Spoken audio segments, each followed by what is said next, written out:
I'm just shocked, but you'll love it.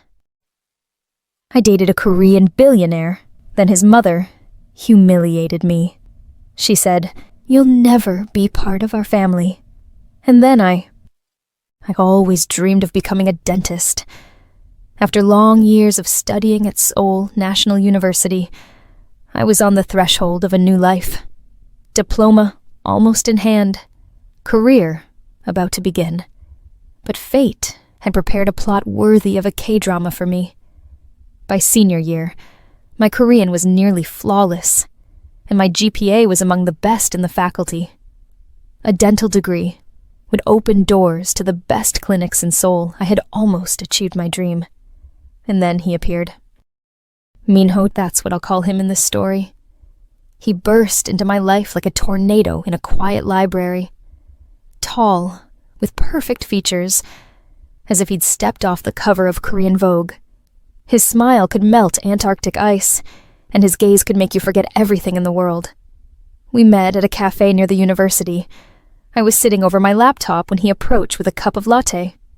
"Excuse me, may I sit? All the tables are taken." His voice was velvety, with a slight American accent, a trace of his Harvard education, as I learned later. "Of course," I replied, not even looking up from my dissertation on modern implantation methods. "Dentistry." He glanced over my shoulder. "Interesting. I thought all beautiful girls only studied art or literature."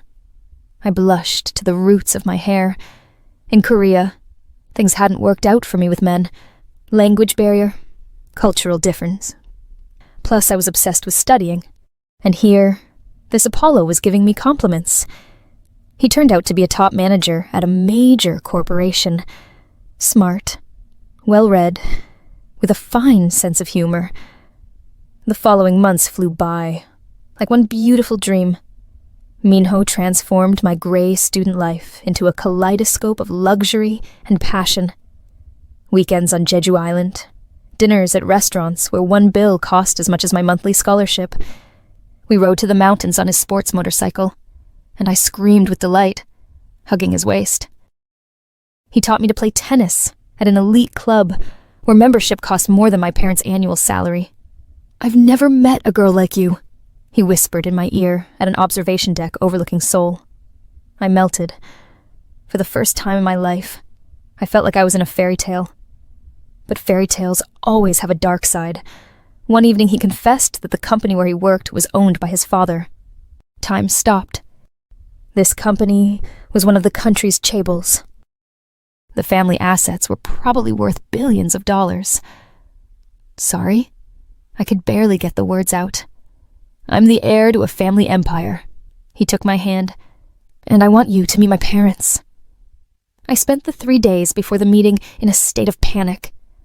I Googled everything I could find about his family.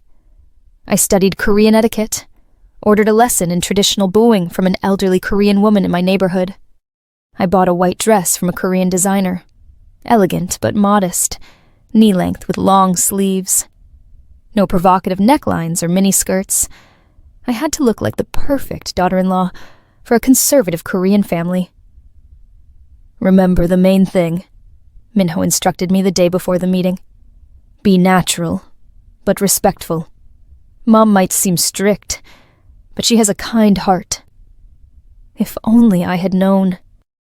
The Kim family estate was a traditional hanok with elements of modern architecture, surrounded by a garden that looked like a scene from a historical K-drama. A butler met us, and inside everything was furnished with modern furniture. Minho's mother spent the entire evening looking at me like I was a bacteria under a microscope. "Tell us about your family." The mother's voice sounded polite, but there was steel in it. I could see how with each word I spoke, her face turned to stone. No chaebols, no connections in the highest echelons of power, no blue blood. Minho tried to lighten the mood. "She's one of the best students in her class, Mom. Very talented." Dinner ended in oppressive silence. When we were leaving, I could only think one thing. I think I failed.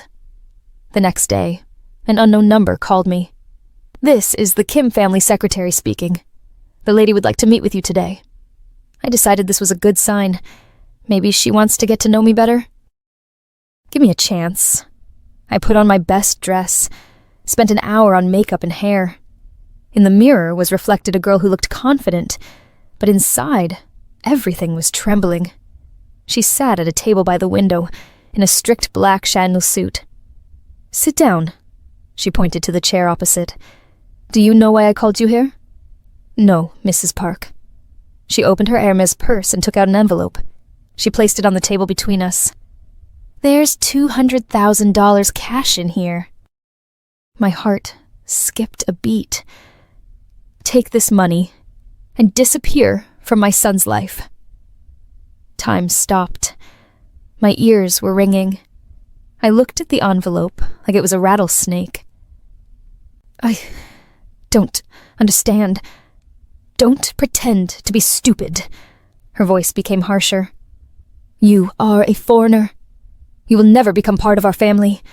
Our lineage goes back to the Joseon dynasty. We cannot allow our blood to be diluted. Each word hit like a slap. But I love your son.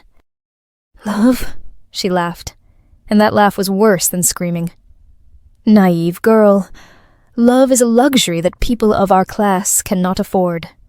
Minho has obligations to his family, to the corporation, to the country. I tried to pull myself together. Maybe if you got to know me better. Get to know you better? Her eyes flashed. I know everything about you that I need to know. Take the money. She pushed the envelope toward me. And if I say no? Her face changed. The mask of elegance fell, and I saw something frightening. Then I'll make sure you don't get your diploma. Our family has influence at the university. One phone call is enough. My blood ran cold. You can't. I can do much more than you think. She stood up, took her purse. You have a week to make your decision. Either you disappear voluntarily, or I'll help you disappear. And then something happened that I'll remember for the rest of my life. She took a glass of ice water and poured it in my face. Cold water ran down my cheeks, mixing with tears. I sat there, unable to move. Am I in some damn K-drama? Today I own 2 dental clinics. What do you think? Did I take that money? P.S. This is a fictional retelling of real events. All coincidence are accidental. But if you've ever dealt with a chaebol family, you know that realities can be stranger than K-dramas.